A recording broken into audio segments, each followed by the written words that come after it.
एक सविस्तर बातमी बघूयात। ऑपरेशन सिंदूरच्या माध्यमातून भारतानं कुरापतखोर पाकिस्तानला चांगलाच धडा शिकवला। ऑपरेशन सिंदूरमध्ये भारताची व्यूहरचना जबरदस्त यशस्वी ठरली। भारतीय सशस्त्र दलांनी पाकिस्तान आणि पाकिस्तान अधिकृत काश्मीरमधील 9 दहशतवादी ठिकाणांवरती अचूक हल्ले करून दहशतवाद्यांचा खात्मा केला आणि या दहशतवाद्यांची तळं उद्ध्वस्त करून पाकिस्तानातल्या दहशतवाद्यांचं अक्षरशः कंबरडं मोडलं।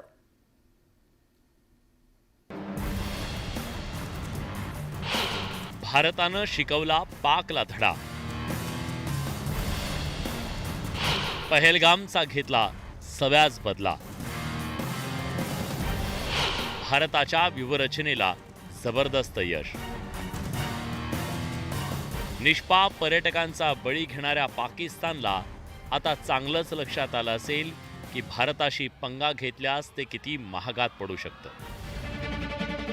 कुरापती करायच्या, दहशतवाद्यांना फूस लावायची, त्यांना सांभाळायचं आणि कारवाई टाळण्यासाठी अण्वस्त्र हल्ल्याची धमकी द्यायची ही पाकिस्तानची आजवरची रणनीती होती। पण भारतानं अण्वस्त्र हल्ल्याच्या धमकीचा हा टॅबू काढून टाकला आणि जो धडा शिकवायचा तो धडा शिकवलाच। अब हमारी मिलिट्री के साथ साथ मासूम सिविलियंस जो कि अपना बचाव करने में विफल थे, उन पर भी हमले हो रहे थे। 2024 में जम्मू सेक्टर में शिवखोरी मंदिर को जाते हुए यात्री और इस साल अप्रैल में पहलगाम में मासूम पर्यटक इस खतरनाक ट्रेंड के विशेष उदाहरण हैं। पहलगाम तक पाप का ये घड़ा भर चुका था। ऑपरेशन सिंदूरच्या माध्यमातून भारतानं अनेक गोष्टी साधल्या। एकतर भारत अण्वस्त्र हल्ल्याच्या धमकीला घाबरतो हे मिथक खोटं ठरलं। पाकिस्तानला सैन्य, राजकीय आणि मनोवैज्ञानिक स्तरावर धक्का देण्यात आला। दहशतवाद्यांना पाकिस्तानात घुसून भारत मारू शकतो हा मेसेज गेला। दहशतवाद्यांसाठी पाकिस्तान आता सुरक्षित जमीन राहिली नाही हा संदेश गेला। पाकिस्तानातील कुठल्याही शहरात घुसून हल्ल्याची क्षमता भारतानं सिद्ध केली। दहशतवादाविरोधात भारताची आक्रमक भूमिका यातून अधोरेखित झाली। केवळ कडी निंदा नाही तर कठोर कारवाईचा संदेश दिला गेला। भारतानं उचललेलं पाऊल दहशतवाद्यांविरोधातलं होतं।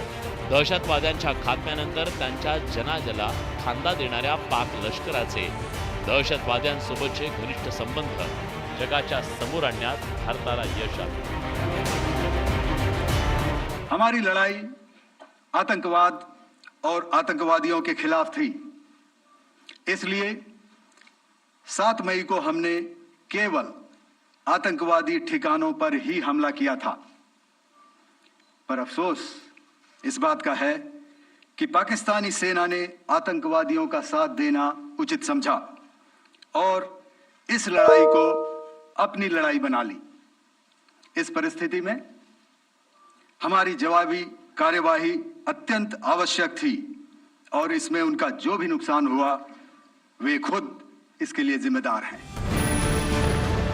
युद्धात जिंकू शकत नाही म्हणून प्रॉक्सी वॉर छेडून निष्पाप आणि निरपराध लोकांचा बळी घेणारं दहशतवाद नावाचं मॉड्यूल पाकिस्ताननं भारतात अनेक दशकं अवलंबलं। त्यातून हजारो लोकांचे बळी घेतले। त्या जिहाद नावाची धर्माची अफूची गोळी देऊन अनेक तरुणांना मरायला भाग पाडलं। या सगळ्याची झळ फक्त भारताला बसत होती।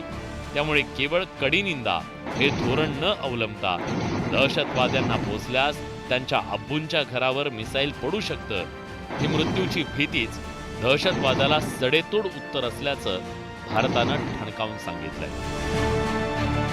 विलास बडे, न्यूज 18 लोकमत।